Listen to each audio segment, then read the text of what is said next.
नमस्कार विद्यार्थी मित्रों, लिबर्टी स्कूलना ऑनलाइन क्लास में आपનું हार्दिक स्वागत है। तो मित्रों आज આપણે ધોરણ 11 માં પ્રકરણ 2 માં આંકડાશાસ્ત્રમાં હવે આપણે આગળ જોઈશું।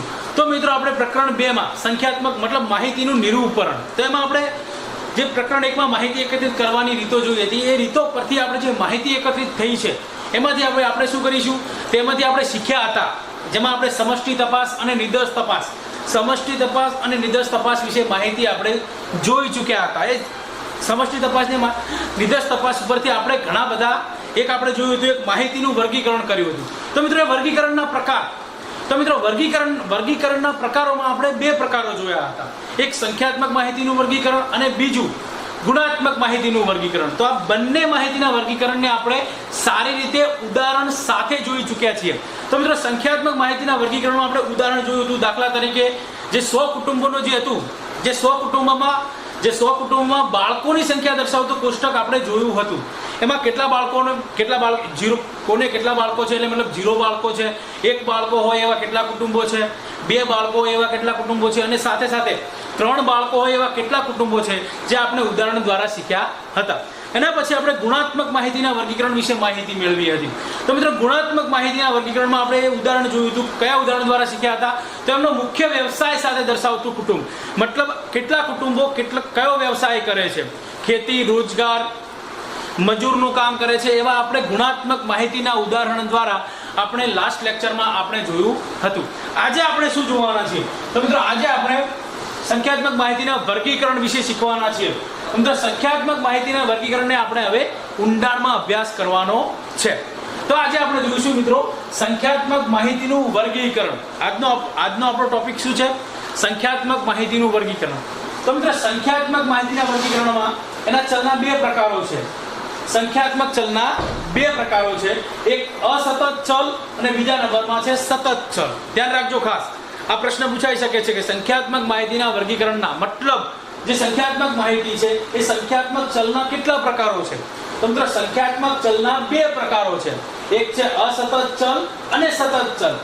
હવે પ્રશ્ન તમને થશે મિત્રો સતત ચલ એટલે શું અને અસતત ચલ એટલે શું। તો મિત્રો ધ્યાન રાખજો, અસતત ચલ એટલે અસતત ચલની માહિતીના વર્ગીકરણને અસતત આવૃત્તિ વિતરણ કહે છે। આ અસતત આવૃત્તિ વિતરણ એટલે શું, એ પ્રશ્નનો જવાબ છે, ધ્યાન રાખજો ખાસ। તો મિત્રો અસતત ચલની માહિતીના વર્ગીકરણને અસતત આવૃત્તિ વિતરણ કહે છે, મતલબ જે અસતત ચલ છે એનું તમે જે વર્ગીકરણ કરો છો એ આવૃત્તિ વિતરણને આપણે શું કહીશું, અસતત આવૃત્તિ વિતરણ। હવે આપણે જોઈએ સતત ચલ એટલે મિત્રો સતત આવૃત્તિ વિતરણ એટલે શું। તો મિત્રો સતત ચલની માહિતીના વર્ગીકરણને સતત આવૃત્તિ વિતરણ કહે છે, ધ્યાન રાખજો ખાસ। સતત ચલની માહિતીના વર્ગીકરણને સતત ચલ કહે છે। સતત શું કહે છે, સતત ચલ, ધ્યાન રાખજો ખાસ। તો મિત્રો સતત ચલની માહિતીના વર્ગીકરણને સતત આવૃત્તિ વિતરણ કહે છે। હવે આપણે બંનેને આપણે સારી રીતે સમજવાના છે કે સતત આવૃત્તિ વિતરણ એટલે શું અને અસતત આવૃત્તિ વિતરણ। આ તો ખાલી આપણે એની વ્યાખ્યા જોઈ છે। હવે અસતત આવૃત્તિ વિતરણમાં માહિતી કેવી રીતે એકત્રિત કરવાની હોય છે, એનું વર્ગીકરણ કેવી રીતે કરવાનું હોય છે। હવે આપણે જોઈએ અસતત આવૃત્તિ વિતરણ। હવે મિત્રો અસતત આવૃત્તિ વિતરણ એટલે શું, ધ્યાન રાખજો ખાસ। તો મિત્રો અસતત આવૃત્તિ વિતરણમાં જે ચલના મૂલ્ય હોય, ચલના મૂલ્યના પુનરાવર્તન દર્શાવતી સંખ્યાને ચલની તે મૂલ્યની આવૃત્તિ કહે છે। જે ચલનું મૂલ્ય છે એનું પુનરાવર્તન થાય છે। દાખલા તરીકે 2 વાર પણ આવે અને 3 વાર પણ આવે, એવી રીતે 2 તમે આંકડો 2 લો, 2 જે સંખ્યા છે એ 4 વાર પણ આવે અને 5 વાર આપે, 5 વાર પણ આવે। તો એ ચલની જે મૂલ્યની આવૃત્તિ છે એને આપણે શું કહે છે, આવૃત્તિ કહે છે। ચલના મૂલ્યના પુનરાવર્તન દર્શાવતી સંખ્યાને ચલની તે મૂલ્યની આવૃત્તિ કહે છે। આવૃત્તિ એટલે કે f, એને સંજ્ઞામાં શું દર્શાવવામાં આવે છે, f તરીકે દર્શાવવામાં આવે છે, ધ્યાન રાખજો ખાસ। એ આવૃત્તિને આપણે શું કહીશું, f કહીશું। હવે મિત્રો આપણે આ જે માહિતી છે, આવૃત્તિ છે, એને સમજવા માટે એક ઉદાહરણ જોવાનું છે, ધ્યાન રાખજો ખાસ। તો આપણે ઉદાહરણ જોઈએ।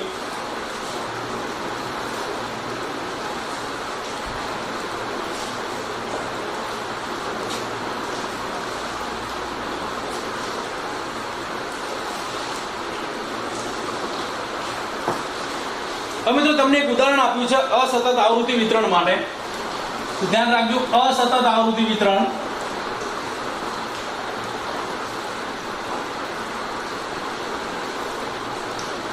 तो मित्रों औसत दाखला तरीके शहरना एक मार्ग पर મે માસ દરમિયાન થયેલ દૈનિક અકસ્માતોની સંખ્યા છે।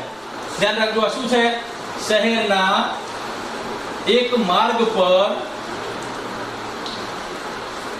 મે માસ દરમિયાન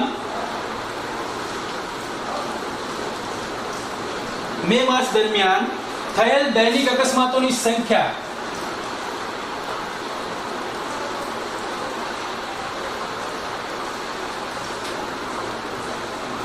હવે મિત્રો આપણે સંખ્યા લખવાની છે।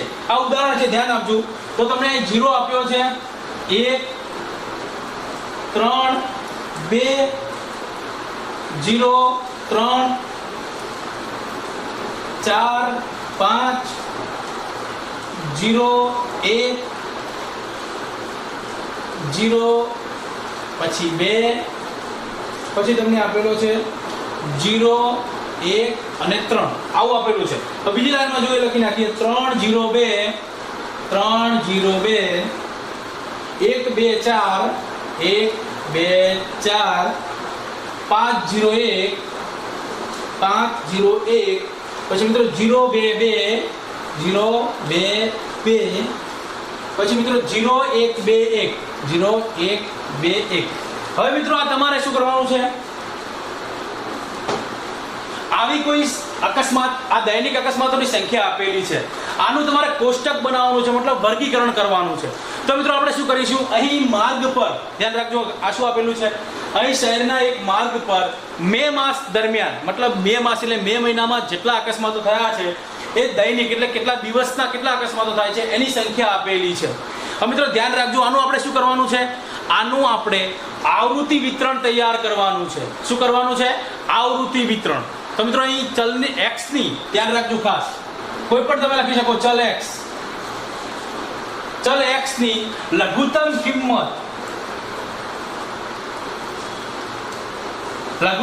કેટલી છે? 0 છે। નાનામાં નાની કિંમત અહીં તમારે શોધી નાખવાની। નાનામાં નાની કિંમત કેટલી આપેલી છે? 0 આપેલી છે। તો અહીં નાનામાં નાની કિંમત કેટલી છે? 0। અને મોટામાં મોટી કિંમત એટલે કે મહત્તમ કિંમત,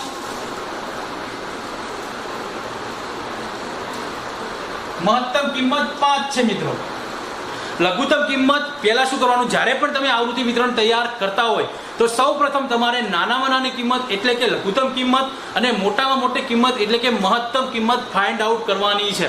તો મિત્રો નાનામાં નાની કિંમત 0 છે અને મહત્તમ કિંમત કેટલી છે? 5 છે। હવે મિત્રો ધ્યાન રાખજો, હવે તમે શું કરશો? ચલ x ની શક્ય કિંમતો કેટલી છે? 0 થી 5 સુધી જવાનું। શક્ય કિંમતો એટલે મિત્રો 0 1 2 3 4 અને 5 આટલી શક્ય કિંમતો થશે। કેટલી થશે? 0 થી 5 સુધી 1 2 3 4 અને 5, 0 થી લઈને 5 સુધી આટલી ચલ x ની શક્ય કિંમતો થશે। કારણ કે તમને બધી કિંમતો દેખાશે, 0 પણ દેખાશે, 1 પણ દેખાશે, 2 પણ દેખાશે અને 3 પણ અને 4 પણ અને 5 પણ દેખાશે। તો મિત્રો ચલ x ની શક્ય કિંમતો કેટલી છે? 0 થી 5 સુધી લઈ લેવાનું। લઘુત્તમ કિંમત અને મોટામાં મોટી કિંમત વચ્ચે જે કિંમત આવે બધી કિંમતો લેવાની છે। હવે મિત્રો ધ્યાન રાખજો, આ વર્ગીકૃત માહિતીને તમે શું કરશો? તો મિત્રો આ વર્ગીકૃત માહિતીને ક્રમશઃ તમે વાંચતા જશો, એટલે લાઈન પ્રમાણે તમારે વાંચવાનું રહેશે। મિત્રો લાઈન પ્રમાણે જ્યારે વાંચ્યા બાદ તમારે શું કરવાનું છે? જે ચલની કિંમત વંચાય તેની સામે આવૃત્તિ ચિહ્ન મૂકવાનું છે। ધ્યાન રાખજો ખાસ, જે ચલની કિંમત મુકાય તેની સામે આવૃત્તિ ચિહ્ન મૂકવાનું છે। ધ્યાન રાખજો, દાખલો આપણે ગણીએ પણ ધ્યાન રાખવાનું છે। मतलब જે તમને કિંમત વંચાય એ ચલની સામે શું કરવાનું છે? આવૃત્તિ ચિહ્ન બતાવવાનું છે। મિત્રો આવૃત્તિ ચિહ્ન મૂકવું પડશે। તો મિત્રો આ તમારું શું છે? આવૃત્તિ ચિહ્ન। આ શું છે તમારું? આવૃત્તિ ચિહ્ન। હવે તમારે આગળ વાંચતા જવાનું ક્રમશઃ। હવે મિત્રો જ્યારે એ જે મૂલ્ય છે રિપીટ થશે તો વળી આવૃત્તિ ચિહ્ન મૂકવાનું, ત્રીજી વાર આવે તો ફરીવાર આવૃત્તિ ચિહ્ન મૂકવાનું। હવે ધ્યાન રાખજો ખાસ, તો મિત્રો જે ચલની કિંમત તમને વંચાય એની સામે તમારે આવૃત્તિ ચિહ્ન મૂકવાનું રહેશે। ત્યારબાદ કોઈ પણ કિંમતની આગળ ધ્યાન રાખજો ખાસ, કોઈ પણ કિંમતની આગળ 4 આવૃત્તિ ચિહ્ન થયા બધી 4 આવૃત્તિ ચિહ્ન થયા બાદ આવું કોઈ 4 આવૃત્તિ ચિહ્ન થયા હોય, તમને 4 વાર કિંમત મળી છે આવી, તો મિત્રો 4 આવૃત્તિ ચિહ્ન થયા બાદ પાંચમું આવૃત્તિ ચિહ્ન તમે કેવી રીતે મૂકશો? ત્યારબાદ પાંચમું આવૃત્તિ ચિહ્ન ત્રાસું મૂકવાનું। કેવું મૂકવાનું? આ 4 આવૃત્તિ ચિહ્નો છે અને પાંચમું આવૃત્તિ ચિહ્ન ત્રાંસુ મૂકવાનું હોય છે, તો તમને ખબર પડશે કે આ 5 આવૃત્તિ ચિહ્નોનો સમૂહ છે. તો જ્યારે તમે કાઉન્ટ કરતા હોય તો કાઉન્ટ કરતી વખતે સરળ રહેશે. જે મિત્રો આ 5 આવૃત્તિ ચિહ્ન તમે સમજી શકશો. તો એટલા માટે એને આવી રીતે દર્શાવવામાં આવે છે. આનો હેતુ શું છે? તો મિત્રો આનો હેતુ ફક્ત આવૃત્તિ ચિહ્નોની ગણતરી સરળ બને એટલા માટે જ હોય છે. તમે જે આવૃત્તિ ચિહ્ન મૂકી છે એની આવૃત્તિની ગણતરી કેવી બને, સરળ બને, એવો એનો હેતુ છે. હવે મિત્રો ત્યારે શું કરશો? આ કિંમત વંચાઈ જાય, બધી કિંમતો તમે આવૃત્તિ ચિહ્ન મૂકી દીધું છે. એ કિંમત વંચાઈ ગયા બાદ ત્યારબાદ અવલોકનની દરેક કિંમતની સામેની આવૃત્તિ ચિહ્નો ગણીને આવૃત્તિ મૂકવામાં આવે છે. એ મિત્રો જ્યારે પણ તમે ગણી મૂકવામાં આવશો પછી તમારે આવૃત્તિ મૂકવી પડશે. કેટલી થાય છે? 5 થતી હોય તો 5, 10 થતી હોય તો 10, 13 થતી હોય કે 15 થતી હોય તો એ તમારે લખવી પડશે એ કિંમતની સામે. આપણે આને શીખવાના છીએ તો જોઈએ છીએ, ધ્યાન રાખજો ખાસ. એના પછી દરેક અવલોકનોની આવૃત્તિ ચિહ્નોનો સરવાળો કરી ચલની આપેલી કુલ કિંમતો જેટલો થઈ જાય, જે પણ ચલની કિંમતો છે આટલી જેટલી કિંમતો આપેલી છે એના જેટલો સરવાળો થઈ જાય. તો મિત્રો આપણે સમજીએ, ધ્યાન રાખજો ખાસ. આપણે ચલની લઘુત્તમ કિંમત કઈ છે? 0 છે અને મહત્તમ કિંમત 5 છે.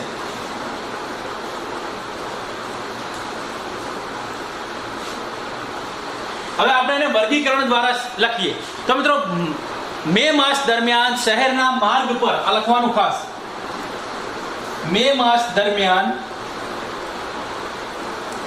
શહેરના માર્ગ પર, આ મિત્રો જવાબ છે આપણો. મે માસ દરમિયાન શહેરના માર્ગ પર થયેલ દૈનિક અકસ્માતોની સંખ્યા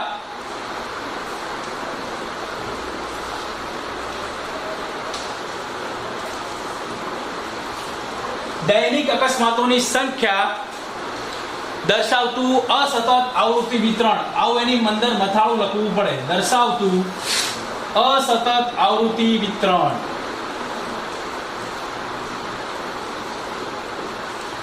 અસતત આવૃત્તિ વિતરણ. તમે તો તમારે અકસ્માતોની સંખ્યા આવા 3 કોલમ બનાવવાના રહેશે. ધ્યાન રાખજો ખાસ, કયા કયા કોલમ બનાવવાના, તો તમને ઈઝીલી ખબર પડી જશે.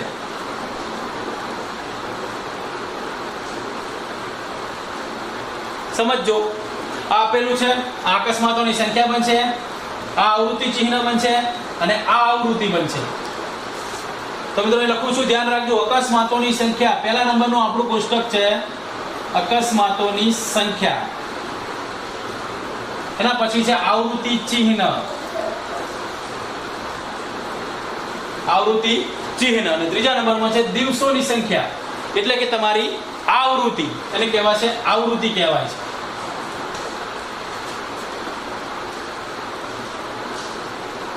હવે મિત્રો આવું કોષ્ટક તૈયાર કર્યા બાદ તમે શું કરશો? તો મિત્રો આવું કોષ્ટક તૈયાર કર્યા બાદ હવે તમારે દરેક જે કિંમત આપેલી છે વાંચવાની છે. તો જે કિંમત આપેલી છે એ તમારે લખવી પડશે. તો મિત્રો અકસ્માતોની સંખ્યા એટલે કે આપણે x ચલને લખી દઈએ. તો નાનામાં નાની કિંમત કઈ છે? 0, અને મોટામાં મોટી એટલે કે મહત્તમ કિંમત 5 છે. એટલે ચલની x કિંમતો કઈ હોઈ શકે? 0, 1, 2, 3, 4 અને 5. આવી ચલની કિંમતો હોઈ શકે. 0, 1, 2, 3, 4 અને 5. આવી x ની કિંમતો હોઈ શકે છે. મિત્રો ધ્યાન રાખજો ખાસ. તો લખી નાખવાનું.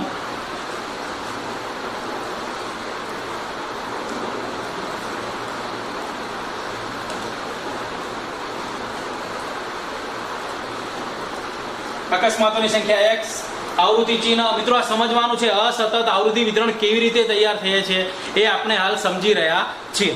તો મિત્રો આ ચલની x કિંમતો મેં લખી દીધી છે. 0, 1, 2, 3, 4 અને 5. આવી ચલની x કિંમતો લખી દીધી છે. હવે આપણે જે પણ ચલની કિંમતો આપેલી છે એ બધી વાંચવાની છે. તો જે ચલની કિંમત હોય એની સામે આપણે આવૃત્તિ ચિહ્ન કરવાનું છે. તો મિત્રો ધ્યાન રાખજો ખાસ. અહીં હું ડાયરેક્ટ અહીં ઉદાહરણ પર જાઉં છું. તો મિત્રો ધ્યાન રાખજો, આ જે ચલની કિંમતો આપેલી છે એને આપણે ક્રમશઃ વાંચતા જઈએ. તો પહેલા કઈ કિંમત આપેલી છે? 0. તો મિત્રો અહીં 0 આપેલી છે, તો આપણે આવૃત્તિ ચિહ્ન ક્યાં મૂકવાનું છે? 0 ની સામે. તો 0 ની સામે એક આવૃત્તિ ચિહ્ન મૂકીશું. 0 ની સામે શું કરશું? એક આવૃત્તિ ચિહ્ન. એટલે મિત્રો આ આવૃત્તિ ચિહ્ન આપણું કાઉન્ટ થઈ ગયું છે, મતલબ એને આપણે વાંચી લીધું છે એવું જાણી શકાય. તો મિત્રો 0 ની સામે મેં 1 લખ્યું છે. હવે બીજા નંબરમાં કઈ છે? 1. બીજા નંબરની ચલની કિંમત કઈ છે? 1 છે. તો મિત્રો ત્યાં આપણે 1 ની સામે લખીશું આવૃત્તિ ચિહ્ન. આ આવૃત્તિ ચિહ્ન દર્શાવવાનું છે. એના પછી 3, તો મિત્રો 3 ની સામે આવૃત્તિ ચિહ્ન દોરો. પછી આપેલું છે 2, તો મિત્રો 2 ની સામે આવૃત્તિ ચિહ્ન દોરો. તો જે પણ જે ચલની કિંમત છે એની સામે તમારે આવૃત્તિ ચિહ્ન દોરવાનું છે. આવું દરેકની સામે કરવાનું છે, જેટલી કિંમતો આપેલી છે બધા માટે. હવે મિત્રો આપણે 2 લઈ લીધું છે. પછી કેટલા આપેલા છે? 0, તો 0 ની સામે મૂકો 0. પછી કેટલા છે? 3, તો 3 ની સામે મૂકો. બીજા નંબરમાં 3 રિપીટ થયું છે એટલે બાજુમાં ચિહ્ન મૂકવાનું. પછી 4, તો 4 મૂકવાના અહીં, 4 નું આવૃત્તિ ચિહ્ન દોરવાનું. પછી મિત્રો 5, તો 5 માટે દોરવાના, 5 માટે આવૃત્તિ ચિહ્ન દોરવાનું. એના પછી 0 ફરીવાર રિપીટ થાય છે ત્રીજા નંબરમાં એટલે ત્રીજા નંબરમાં મૂકી દેવાનું 0. પછી મિત્રો આવે છે 1, તો 1 મૂકી દો.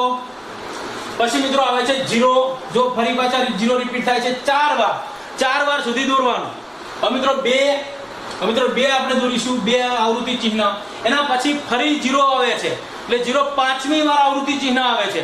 તો મિત્રો જ્યારે પણ પાંચમી વાર આવૃત્તિ ચિહ્ન આવતું હોય ત્યારે એ આવૃત્તિ ચિહ્ન આપણે ત્રાસું મૂકી દઈશું. આવૃત્તિ ચિહ્ન આપણે શું કરીશું? ત્રાસું મૂકી દેવાનું. એટલે તમને ખબર પડી જાય કે આ 5 છે એટલે આ 5 સમૂહની આવૃત્તિ ચિહ્ન છે. બરાબર છે? 0 મુકાઈ ગયા. પછી મિત્રો 1, હવે 1 ની સામે મૂકવાના 1. પછી મિત્રો 3 છે,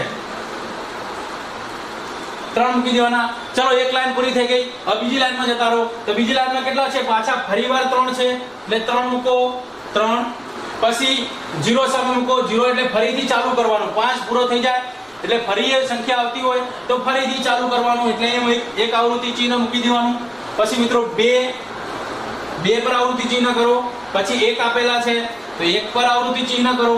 વળી પાછા કેટલા આપેલા છે? 2 આપેલા છે તો 2 નું આવૃત્તિ ચિહ્ન કરો. પછી 4, તો 4 ઉપર આવૃત્તિ ચિહ્ન. પછી 5, તો 5 ઉપર આવૃત્તિ ચિહ્ન. પછી 0, વળી ફરી 0 આવે એટલે 0 આવૃત્તિ ચિહ્ન દોરો. પછી 1, જો 1 ના 5 પતી જાય છે એટલે ત્રાસું મૂકી દેવાનું. પાંચમી વાર આવતું હોય તો ત્રાસું. પછી પાછા 0 રિપીટ થાય છે એટલે 0. પછી મિત્રો પાછા આવે છે 2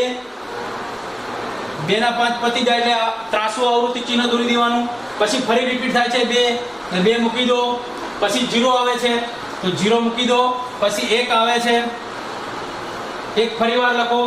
પછી 2 આવે છે તો 2 ના ચલની કિંમત લખો અને ફરી પાછા રિપીટ 1 થાય છે. તો મિત્રો એક સુધી આપણે કાઉન્ટિંગ પૂરું કરી દયું છે. એટલે જેટલી ચલની કિંમતો આવેલી છે તેટલા બધા વાંચવાના અને 1 બાય 1 એનું આવૃત્તિ ચિહ્ન દોરતા જવાનું. હવે મિત્રો આપણે શું કરવાનું છે? તો હવે તમારે આનો સરવાળો કરવાનો છે, ગણતરી કરવાની છે. આ જેટલા પણ આવૃત્તિ ચિહ્ન દોર્યા છે એ અહીં લખવાના છે. જેટલા પણ આવૃત્તિ ચિહ્ન દોર્યા છે અહીં લખવાના છે. સેમ બધામાં આપણે સરવાળો ગણતરી કરવાની છે. તો હવે મિત્રો આપણે ગણતરી ઉપર જઈએ. તો ગણતરી કેવી રીતે થશે? તો મિત્રો તમને કીધું એ પ્રમાણે કે મેં આ જે આવૃત્તિ ચિહ્ન આવી રીતે આપેલું હોય તે 5 આવૃત્તિ ચિહ્નોનો સમૂહ કહેવાય. કેટલા? 5 આવૃત્તિ ચિહ્નોનો સમૂહ કહેવાય. તો 5 અને 4 9. તો અહીં કેટલા લખાશે? 9 લખાશે મિત્રો. કેટલા લખાશે? 9 લખાશે. ફરીવાર રિપીટ કરીએ. 5 ને 2 7. ગણતરી કરો. 1 ની સામે કેટલા આવે છે આવૃત્તિ? તો 7 આવે છે તો અહીં 7 લખાશે. ફરીવાર 2 ની સામે તો 5 નો સમૂહ આપેલો છે તો 5 અને 2 7, તો અહીં પણ 7 લખાશે. આ 3 ની સામે 5 નો સમૂહ નથી તો ગણી લેવાના 1 2 3 અને 4, તો અહીં કેટલા લખાશે? 4 લખાશે. બરાબર છે? અહીં 2 આપેલા છે તો અહીં 2 લખાશે. 11 અહીં 2 આપેલા છે એટલે અહીં પણ 2 લખાશે. મિત્રો આવી રીતે એની ગણતરી કરવાની છે. હવે આ ગણતરી આવૃત્તિનો કરી લો એટલે તમારે સરવાળો કરવાનો રહેશે. તો ટોટલ જેટલી કિંમતો આપેલી છે બધાનો એટલું જ તમારો સરવાળો થશે. આટલી જે પણ કિંમતો આપેલી છે એટલો જ આનો સરવાળો થશે. ધ્યાન રાખજો ખાસ. આ કિંમતો જેટલી આપેલી છે એટલો જ સરવાળો અહીં થશે. તો મિત્રો આ કિંમત ગણી લેવાની તમારે 1 2 3 4 5 6 7 8 9 10 11 12 13 14 15 16 17 18 19 20 21 22 23 24 25 26 27 28 29 30 અને 31. તો મિત્રો આપણો જે કુલ સરવાળો થાય છે એ 31 થવો જોઈએ. તો મિત્રો આપણે જોઈએ 31 થાય છે કે નહીં. તો 9 અને 7 કેટલા થાય? તો 9 ને 7 16, 16 ને 7 23, 23 ને 4 27, 27 4 31. તો મિત્રો આપણો સરવાળો 31 થઈ જાય છે. તો મિત્રો જેટલી ચલની કિંમતો આપેલી છે એટલો સરવાળો અહીં થઈ જવો જોઈએ. હવે મિત્રો ધ્યાન રાખજો, આપણે આવૃત્તિ વિતરણ બનાવી દીધું છે. હવે શું આપેલું છે? હવે મિત્રો જ્યારે ચલની મહત્તમ કિંમત આપેલી હોય ને લઘુત્તમ કિંમત આપેલી હોય તો એ ચલની મહત્તમ કિંમત અને લઘુત્તમ કિંમતના વચ્ચેના તફાવતને આપણે શું કહીશું? વિસ્તાર કહીશું. તો મિત્રો વિસ્તાર એટલે શું? આ ખાસ ધ્યાન રાખવાનું છે. આ ટોપિક સમજી લઈએ આપણે. વિસ્તાર એટલે શું? તો મિત્રો વિસ્તાર સમજીએ આપણે. વિસ્તાર એટલે શું? તો મિત્રો વિસ્તાર એટલે, વિસ્તારને આપણે સંજ્ઞામાં શું કહી શકાય છે? આર કહી શકાય છે. તો મિત્રો વિસ્તાર આર એટલે મહત્તમ કિંમત માઇનસ લઘુત્તમ કિંમત. ધ્યાન રાખજો ખાસ. મહત્તમ કિંમત માઇનસ લઘુત્તમ કિંમત.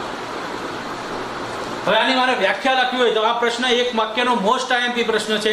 વિસ્તાર એટલે શું? મિત્રો ધ્યાન રાખજો, નોંધ કરી દેજો. વિસ્તાર એટલે શું? તો મિત્રો અવર્ગીકૃત માહિતીમાં, ધ્યાન રાખજો, અવર્ગીકૃત માહિતીમાં એની વ્યાખ્યા લખું છું. અવર્ગીકૃત માહિતીમાં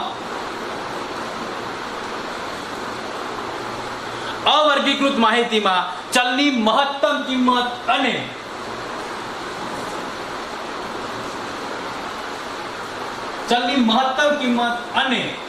અવર્ગીકૃત માહિતીમાં ચલની મહત્તમ કિંમત અને લઘુત્તમ કિંમતો વચ્ચેના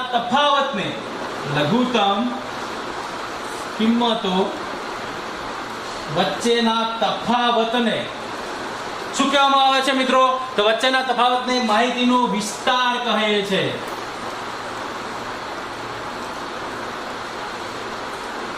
શું કહે છે મિત્રો? ધ્યાન રાખજો, એકવાર લખી દેજો. તો મિત્રો વિસ્તાર એટલે ચલની મહત્તમ કિંમત અને લઘુત્તમ કિંમત. તો મિત્રો અવર્ગીકૃત માહિતીમાં ચલની મહત્તમ કિંમત અને લઘુત્તમ કિંમતો વચ્ચેના તફાવતને વિસ્તાર કહે છે. તો મિત્રો આજે આપણે શું શીખ્યા છીએ? અસતત આવૃત્તિ વિતરણ કેવી રીતે બનાવવું અને વિસ્તારની વ્યાખ્યા. તો મિત્રો વિસ્તારની વ્યાખ્યા મોસ્ટ આઈએમપી પ્રશ્ન છે. હવે આપણે નેક્સ્ટ લેક્ચરમાં જોવાના છીએ સતત આવૃત્તિ વિતરણ. જેમ અસતત આવૃત્તિ વિતરણ બનાવતા શીખ્યા છીએ તેમ આપણે હવે સતત આવૃત્તિ વિતરણ બનાવતા શીખવાનું છીએ, જે આપણે નેક્સ્ટ લેક્ચરમાં જોઈશું. ધન્યવાદ.